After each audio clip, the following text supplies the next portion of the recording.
اگر کوئی غلطی سے یہ کہہ دے اپنی بیوی کو، غلطی سے کہہ دے کہ تو میری ماں کی طرح ہے یا تو میری بہن کی طرح ہے، یا بیوی یہ غلطی سے کہہ دے مطلب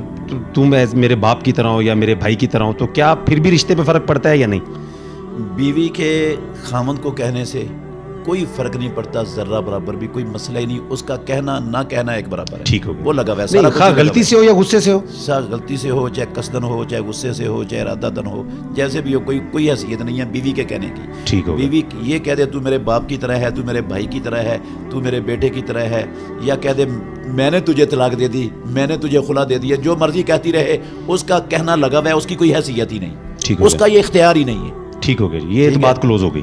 دوسرا رہ گیا مرد اگر قصدن جان بوجھ کر ارادتاً یہ لفظ بولتا ہے نا کہ تو میری بیوی جیسی، تو میری ماں جیسی ہے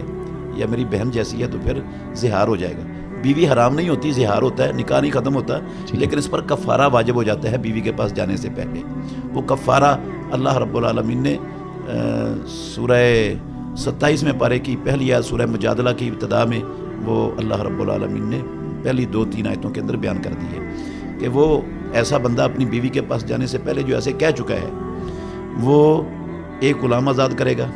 اگر غلام آزاد کرنے کی استطاعت نہیں ہے، ویسے آج کل غلام ہے بھی نہیں، تو پھر وہ 2 مہینوں کے مسلسل بغیر ناگے کے روزے رکھے گا۔ ٹھیک ہو گیا، اور اگر 2 مہینے کے روزے رکھنے کی اس کے اندر استطاعت نہیں ہے، تو پھر وہ 60 مسکینوں کو کھانا کھلائے گا بیوی کے پاس جانے سے پہلے۔ یہ کفارہ ادا کر دے گا تو بیوی حلال ہو جائے گی اس کے لیے، ویسے اس کے لیے مطلقاً حرام نہیں ہوئی، وہ نہ نکاح ختم ہوئے۔